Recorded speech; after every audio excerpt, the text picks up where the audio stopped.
hello friends मु सोमेश्री आपण मानको Sumit food blogger YouTube channel को वेजिटेबल रो सूप रेसिपी शेयर करबी तबे चलतु आरंभ करबा जे रेसिपी बनेवा पई ए सब सामग्री दरकार किछि बीन्स को काटी नै जाय छी आ किछि ग्रीन मटर नै जाय छी आ किछि कैप्सिकम को मध्य काटी नै जाय छी तापरे किछि गाजर को मध्य काटी नै जाय छी आ किछि स्वीट कॉर्न को नै जाय छी आ किछि लंका को मध्य चॉप कर नै जाय छी आ किछि लहसुन अदा को मध्य चॉप कर नै जाय छी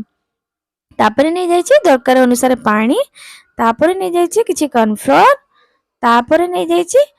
रिफाइंड ऑयल आपण माने रिफाइंड ऑयल बदले बटर भी यूज कर परिबे तापरे नै जाय छी विनेगर तापरे नै जाय छी सोया सॉस तापरे नै जाय छी ग्रीन चिली सॉस तापरे नै जाय छी टोमेटो सॉस तापरे नै जाय छी ब्लैक पेपर पाउडर तापरे नै जाय छी स्वाद अनुसार लूण तापरे नै जाय छी चीनी तापरे मु गोटे पैन नै जाय छी तापरे ता देरे पकई नेली 2 स्पून पका पकी रिफाइंड ऑयल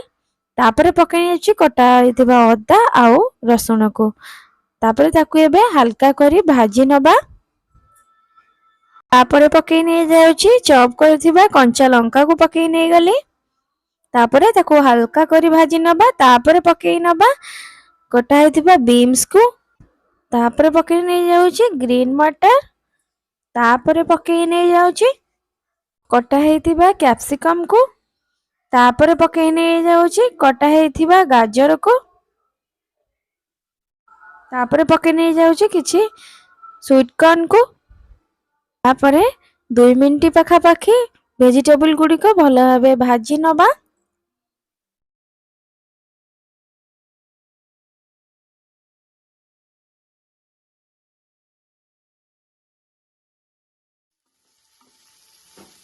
एबे वेजिटेबल गुडी को भाजी हे साइलानी एबे आमे ता धरे पकई नबा पानी को आमु पानी एबे पकई नै जाउ छी 2 ग्लास पखा पाखी तापरे पकई नै जाउ छी स्वाद अनुसार लूण आमे वेजिटेबल गुडी को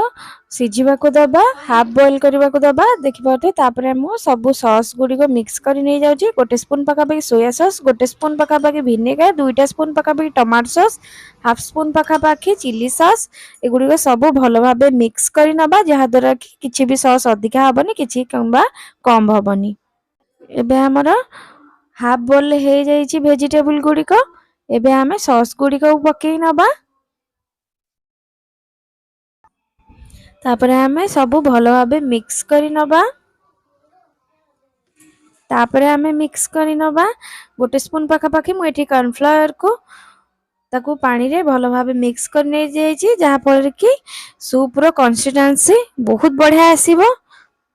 आ ताकू लो फ्लेम रे भलो करी एई परि भाबे मिक्स करथिबा भलो भाबे जहा पर कि बिल्कुल भी लागिबोनी आ ता थिकनेस ता बहुत बढ़िया आसीबो तापरे पकई नेले बा टेस्ट को बैलेंस करे पय 1 स्पून पका पाकी चीनी देखि पाथि हम सूप रो कंसिस्टेंसी केते बढ़िया हे जाय छी पकई नै जाउ छी 1 स्पून पका पाकी गोलमरिच गुंड ता द्वारा बहुत बढ़िया बास्ना आसीबो आ बढ़िया फ्लेवर दबर आगर एबे हमर सूप बहुत बढ़िया भाबे हे जाय छी देखि पाथि आ तार थिकनेस केते बढ़िया भाबे हे जाय छी बेसी हमें सूप को मोटा करबानी किंबा बेसी पतला करबानी एति ही सूप रो कंसिस्टेंसी हेले बहुत बढ़िया लागिबो खाइबा पई देखि पाथबे एबे रेडी हे जे हम सूप एबे हमें गैस फ्लेम को ऑफ करी नबा देखि पाथबे मु एबे सूप को प्लेट को सर्व कर नै जाउ छी